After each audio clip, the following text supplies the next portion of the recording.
warahmatullahi wabarakatuh. Perkenalkan, nama saya Meita Trimediani dari jurusan Pendidikan Bahasa Arab IAIN Syekh Nurjati Cirebon semester 4 kelas B. Di sini saya akan menjelaskan materi dari mata kuliah Ilmu Ma'ani, yaitu diantaranya poin pertama adalah pengertian ilmu ma'ani, dan yang poin kedua yaitu ruang lingkupnya ilmu ma'ani. Mari kita simak penjelasannya. Yang pertama yaitu pengertian ilmu ma'ani.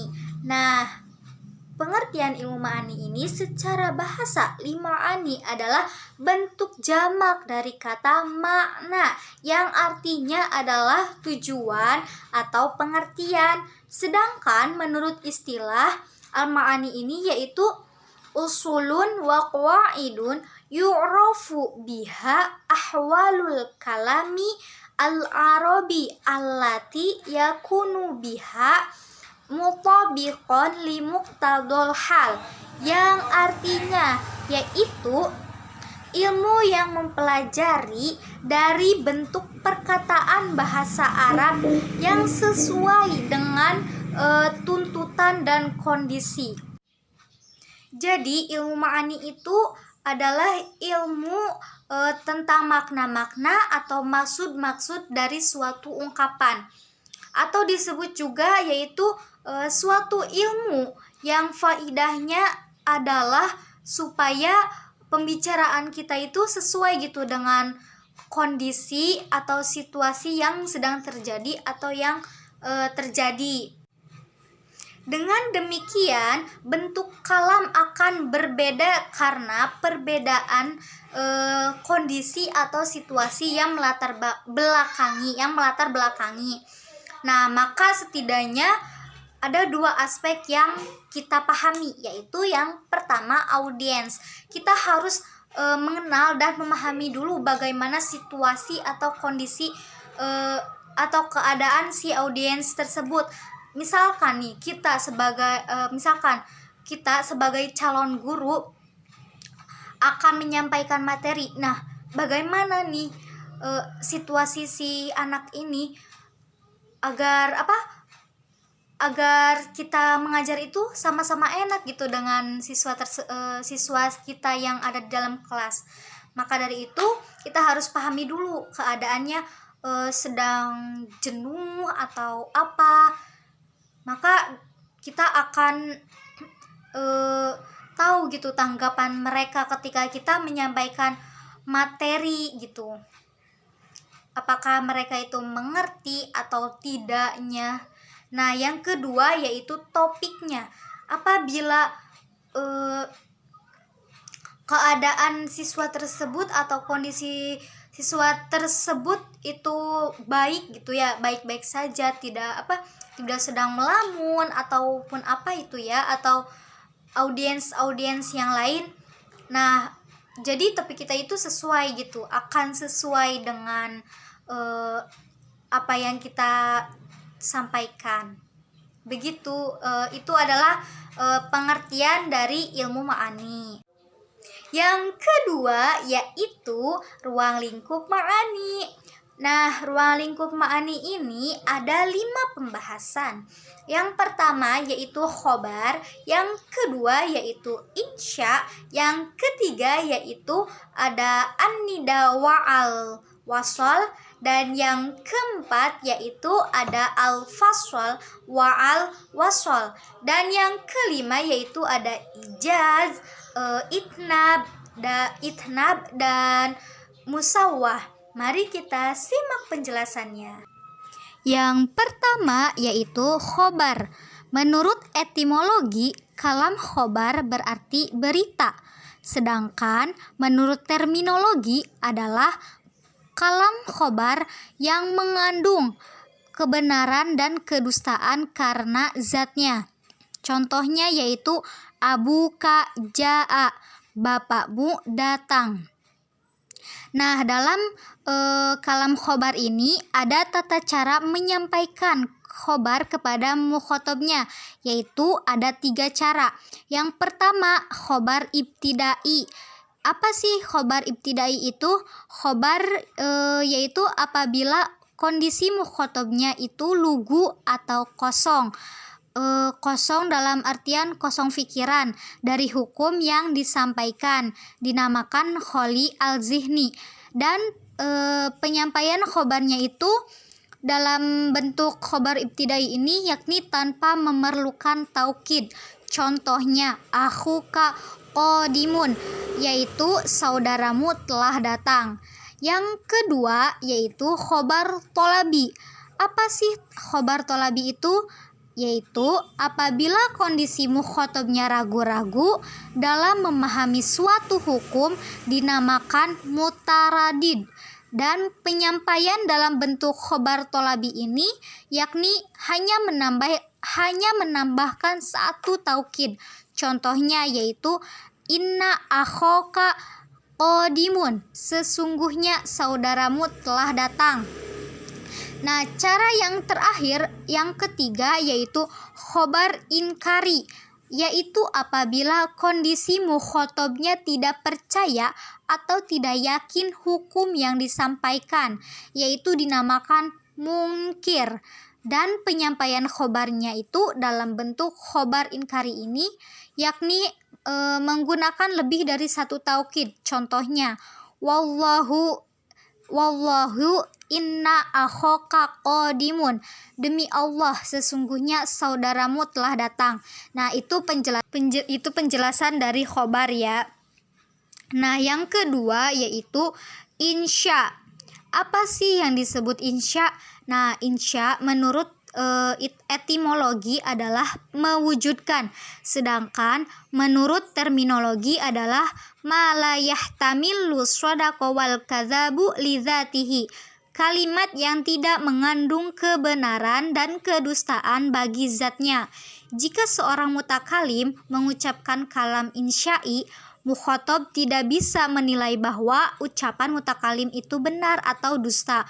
Contohnya yaitu wa iqamus sholati lidzakari.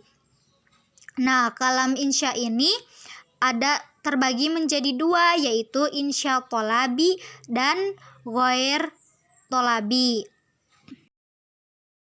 Nah, penjelasan yang ketiga yaitu ada an-nida wa al-qasr. Apa sih yang disebut an-nida? An-nida itu menurut hadir menghadap dengan menggunakan kata yang berarti saya panggil. Jadi an-nida itu artinya panggilan ya. Nah, dalam an-nida ini ada penyimpangan makna, yaitu yang pertama at-tasif, yang kedua at-tabjir, yang ketiga al-ikhtisas, yang keempat yaitu lil tafakhur, yang kelima ada lil tawaddi. Yang kedua yaitu sedangkan khosr yaitu mengkhususkan sesuatu terhadap yang lainnya dengan cara tertentu. Contohnya yaitu la ilaha illallah. Nah, adapun dalam al-qasr ini ada beberapa cara yang dilakukannya. Yang pertama yaitu an-nafi wal istisna, huruf negasi atau lafaz pengecualian. Yang kedua yaitu innama, lafaz innama. Cara yang ketiga yaitu ada taqaddimu mahaqqahu mutaakhir, yaitu mendahulukan yang seharusnya diakhirkan. Dan yang terakhir ada atof dengan la, bal, dan lakin. Nah, apabila diperhatikan kedua bagian pokok dalam qasr, maka qasr dibagi menjadi dua lagi, yaitu qasr as-sifah ala al-mausuf, yaitu mengkhususkan sifat pada yang disifati. Yang kedua yaitu qasr al-mausuf a'la as-sifah, yaitu mengkhususkan yang tersifati pada sifat. Nah, itulah penjelasan dari an-nida.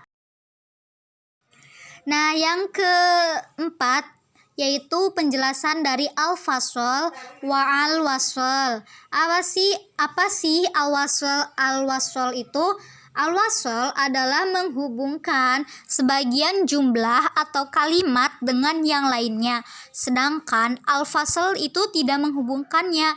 Fasal tidak boleh tidak harus terjadi dengan ketentuan apabila kedua jumlah merupakan satu kesatuan disebut kamal al-ittisal, yaitu taukid penguas, bayan penjelas, badal pengganti. Di antara kedua jumlah ada perbedaan yang mencolok, yakni jumlah yang pertama berbentuk jumlah khobariyah, sedangkan yang kedua yaitu jumlah insya'iyah atau sebaliknya. Atau di antara keduanya itu tidak ada kaitan, maka dalam keadaan demikian dinamakan kamal al-inqita'.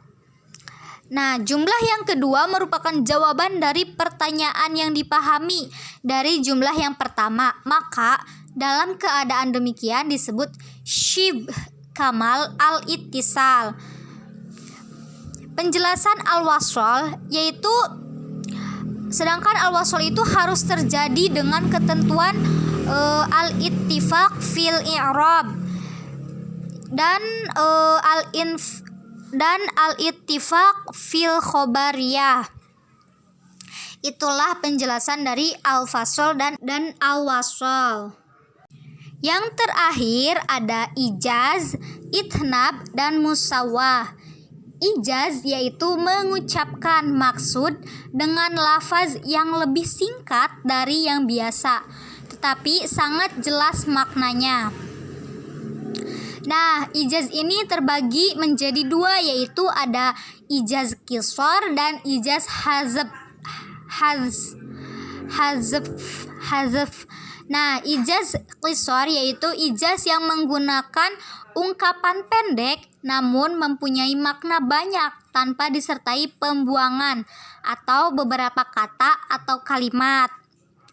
Nah, sedangkan ijaz hazf yaitu ijaz dengan menggunakan cara membuang sebagian kata atau kalimat yang disertai indikator yang menunjukkan adanya lafaz yang dibuang tersebut. Nah, penjelasan itnab yaitu berekspresi dengan perkataan yang lebih dari makna aslinya yang dimaksud karena ada tujuan tertentu. Yaitu maksud dari itnab ini yaitu menyampaikan ungkapan kepada komunikan melalui gaya bahasa itnab bisa dilakukan dengan berbagai teknik, yaitu yang pertama menyebutkan lafaz yang khusus setelah lafaz umum. Yang kedua yaitu menyebutkan lafaz yang umum setelah lafaz yang khusus. Yang ketiga yaitu menyebutkan lafaz yang jelas maknanya setelah lafaz yang tidak jelas maknanya. Yang keempat yaitu mengulang penyebutan suatu lafaz. Yang kelima ada menyisipkan anak kalimat ke tengah-tengah induk kalimat atau antara dua kata yang berkaitan, dan anak kalimat tersebut tidak memiliki jabatan kata atau kedudukan dalam i'rab.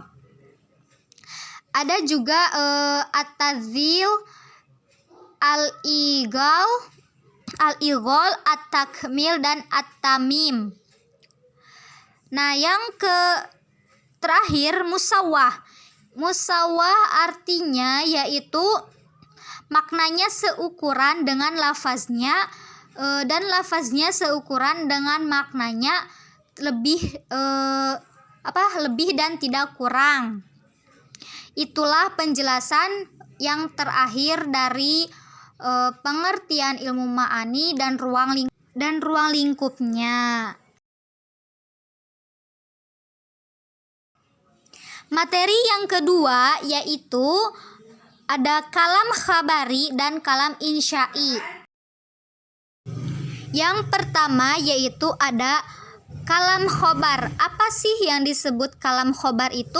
Nah, kalam khobari itu adalah kalimat yang pembicaranya dapat dikatakan sebagai orang yang benar atau dusta. Bila kalimat itu sesuai dengan kenyataan, maka pembicaraannya itu adalah benar. Dan bila kalimat itu tidak sesuai dengan kenyataan, maka pembicaranya adalah dusta. Contohnya itu pada Abu Ishaq Al-Ghazi yang artinya, seandainya tidak ada Abu Thayyib Al-Kindi, maka tidak akan penuh pendengaran manusia dengan pujian terhadap Ibnu Hamdan. Nah, itu pengertian dari kalam khabari. Nah, yang kedua yaitu kalam insya'i. Apa sih yang disebut kalam insya'i itu? Kalam insya'i adalah kalimat yang pembicaranya tidak dapat disebut sebagai orang yang benar ataupun sebagai orang yang dusta. Nah, itu adalah kalam insya'i. Contohnya yaitu ada pada fatwa ada dalam fatwa Al-Hasan radhiyallahu an yang berarti janganlah kau menuntut balasan kecuali senilai apa yang kamu kerjakan. Ada juga Asyimah bin Abdullah berkata, demi diriku alangkah baiknya bumi yang tinggi itu dan alangkah indahnya sebagai tempat peristirahatan di musim panas dan musim semi. Dalam kalam insya terbagi menjadi dua, yaitu ada kalam insya tolabi dan kalam insya ghair tolabi. Kalam insya tolabi yaitu kalimat yang menghendaki terjadinya sesuatu yang belum terjadi pada waktu kalimat itu diucapkan. Sedangkan kalam insya ghair tolabi yaitu kalimat yang tidak menghendaki terjadinya sesuatu. Kalam jenis ini tidak menghendaki terjadinya sesuatu. Nah, kalam jenis ghair tolabi ini banyak bentuknya, sehingga tidak menghendaki terjadinya sesuatu, yaitu yang pertama ada ta'jub, kata untuk menyatakan pujian, azam, ada kata untuk menyatakan celaan, qasam, kata-kata yang diawali dengan af'alur roja, dan demikian pula kata-kata yang mengandung makna akad atau transaksi. Selanjutnya ada 5 bagian dari kalam insya tolabi. Yang pertama yaitu amar atau kalimat perintah. Nah, amar ini yaitu menuntut dilaksanakannya suatu pekerjaan oleh pihak yang lebih tinggi kepada yang lebih rendah. Amar juga mempunyai 4 macam redaksi, yaitu ada fi'il amar, fi'il mudhore yang didahului dengan lam amar, isim fi'il amar, dan masdar yang menggantikan fi'il amar. Kadang-kadang redaksi amar itu tidak digunakan untuk maknanya yang asli, melainkan kepada makna yang lain. Hal ini juga dapat diketahui melalui susunan kalimat. Nah, makna lain itu untuk irsyad, ada irsyad, bimbingan, doa, permohonan, iltimas, tawaran, tamanni, harapan yang sulit tercapai, takhir, pemilihan, taswiyah, menyamakan, ta'jid, melemahkan mukhatab, tahdid, ancaman, dan ibahah, kebolehan. Contohnya bisa dilihat sendiri yang tertera di PowerPoint. Selanjutnya ada nahi. Apa sih nahi itu? Nahi adalah larangan. Nah, larangan ini tuntutan tidak dilakukannya suatu perbuatan yang disampaikan oleh seseorang kepada orang yang martabatnya lebih rendah. Redaksi nahi itu ada fi'il mudhore yang didahului dengan la nahyi. Kadang-kadang nahi ini redaksi nahi ini keluar dari maknanya yang hakiki dan menunjukkan makna yang lain yang dapat dipahami dari susunan kalimat serta kondisi dan situasinya, seperti untuk doa, iltimas, tamanni, irsyad, taubah, tai'is, atau pesimistis, tahdid, dan tahkir atau penghinaan. Selanjutnya ada istifham. Apa sih istifham itu? Istifham adalah mencari pengetahuan tentang sesuatu yang sebelumnya tidak diketahui. Nah, istifham itu apa? Istifham itu dalam kata lain adalah kata tanya yang banyak sekali. Di antaranya adalah hamzah dan hal. Yang selanjutnya ada tamanni. Apa sih tamanni itu? Nah, tamanni itu mengharapkan sesuatu yang tidak dapat diharapkan keberhasilannya. Dalam artian karena memang perkara itu mustahil terjadi atau mungkin terjadi namun tidak dapat diharapkan tercapainya. Bila perkara yang menyenangkan itu dapat diharapkan tercapainya, maka pengharapannya disebut taroji. Kata-kata yang dipergunakan untuk tamanni adalah laita, dan kadang-kadang juga memakai kata-kata hal, lau, dan la'alla atas dasar tujuan balaghah. Yang terakhir yaitu ada nida. Apa sih nida itu? Nida adalah seruan. Nah, seruan ini yaitu menghendaki menghadapnya seseorang dengan menggunakan huruf yang menggantikan lafaz ad'u. Huruf-huruf nida itu ada 8, di antaranya ada hamzah, ada ai, ada ya, ada a, ada ai, ada aya, ada hayya, ada waw. Nah, hamzah dan ai untuk memanggil munada yang dekat, sedangkan huruf nida yang lainnya itu untuk memanggil munada yang jauh.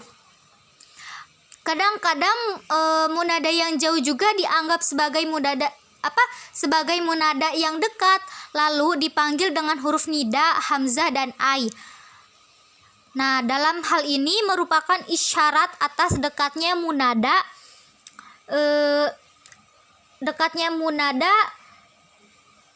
dalam hati orang yang memanggilnya, dan kadang-kadang juga munada yang dekat dianggap sebagai munada yang jauh, lalu dipanggil dengan huruf nida selain hamzah dan ai.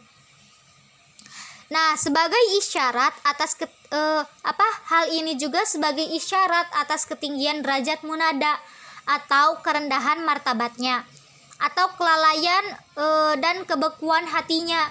Kadang-kadang nida juga dapat menyimpan dari maknanya yang asli kepada makna yang lain, dan hal ini juga dapat diketahui melalui beberapa karinah, seperti sebagai teguran, untuk menyatakan kesusahan, dan untuk menghasut. Contohnya juga ada ya di layar PowerPoint juga ya. Demikianlah penjelasan materi dari saya tentang ilmu ma'ani. Mohon maaf apabila ada kata atau penjelasan yang tidak jelas. Saya mohon maaf. Akhirul kalam. Wassalamualaikum warahmatullahi wabarakatuh.